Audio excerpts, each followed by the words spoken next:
الحمد لله نحمده ونستعينه ونستغفره ونؤمن به ونتوكل عليه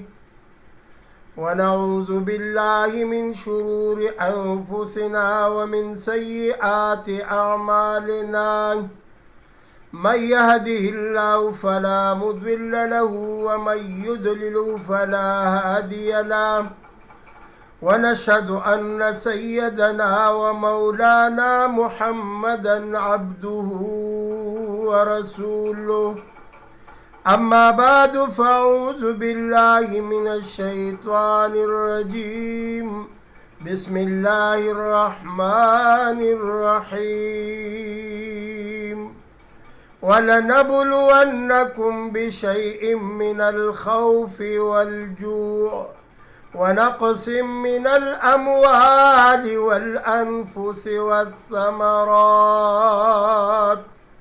وبشر الصابرين أما بعد پدی خوشحالو سا مسلم ایمان تا سر دے زمکا سکے چی دا بر اسمان تا سر دے تور ډیر دی خزړه د خالد غواړي ته خالد ابن ولید چې جهان تا سره دی زما د اسلام خوږو عزتمندو السلام علیکم ورحمت الله وبرکاته زیما القاری دوست محمد یوټیوب چینل نا بیا تاسو ته مخاطب یم د نور الواعظین نن د صبر واقعات تاسو په مخ کې بیانوم تاسو د وړاندې ما د قرآن عظیم الشان د سورة بقره یو آیات مبارک ولوستو چې رب العالمین په دې کې فرمایلی دي چې ای زما بندگانو د ټولو خبرو نچوړ صبر دی چې تاسو باز صبر کوئ پس سره په مصیبت سره پس سره په یو تکلیف سره پس سره په یو آفت سره چې زما د طرفه به هغه تاسو ته راځي څنګه چې مصیبتونه راځي او موږ او تاسو پې صبر کوو نو رب العالمین موږ له د دې بدلی په دنیا هم راکوي او په آخرت هم راکوي لیکن که چېرې زموږ خلاف یهودي کافر وغیره آغا صبر کئی نو رب العالمین پا دی دنیا کی بدلا ور کئی خو لیکن پا آخرت کی داغی حیث سم نشتا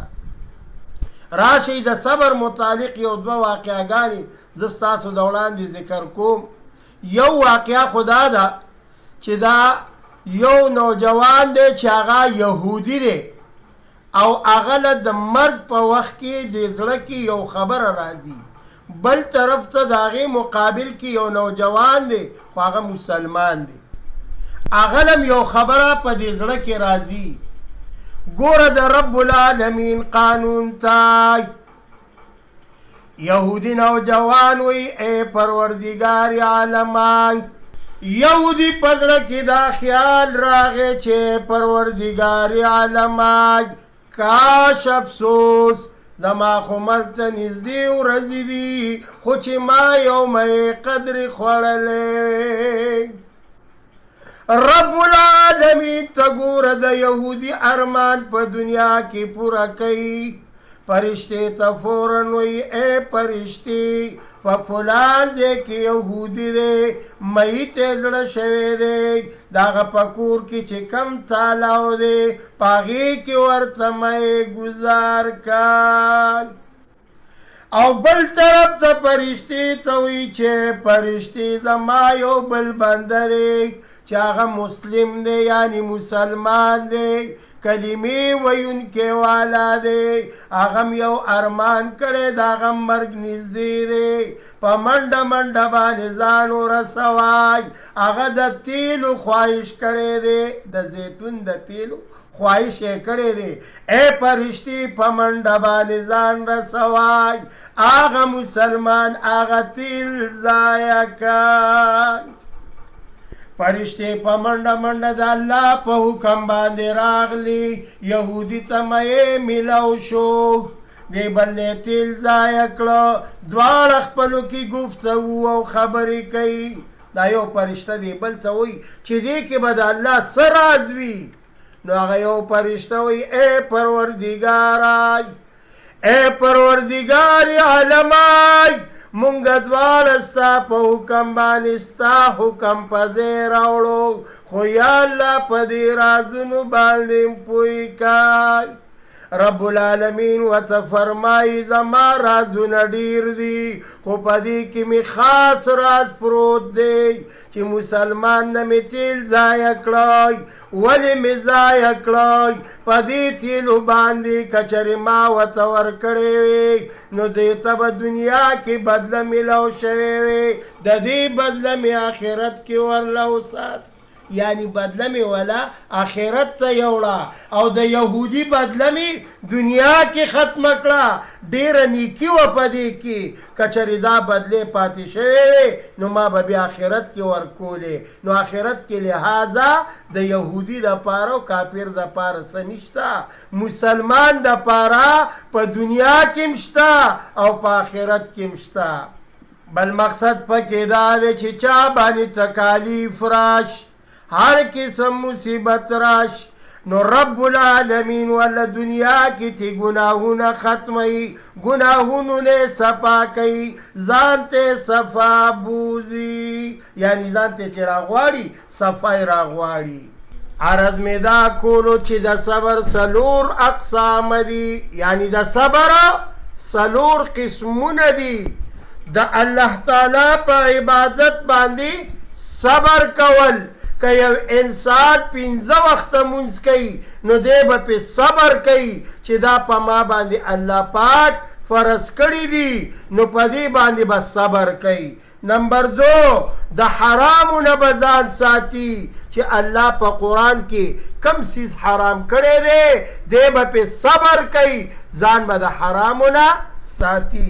نمبر 3 چې کم تکلیفونه په انسان باندې راځي نو دا یاد ساتي معمولی شان تکلیف یعنی خپې کې از غیت لل دا خلکو ته معمولی تکلیف کاری خو رب العالمین په دې باندې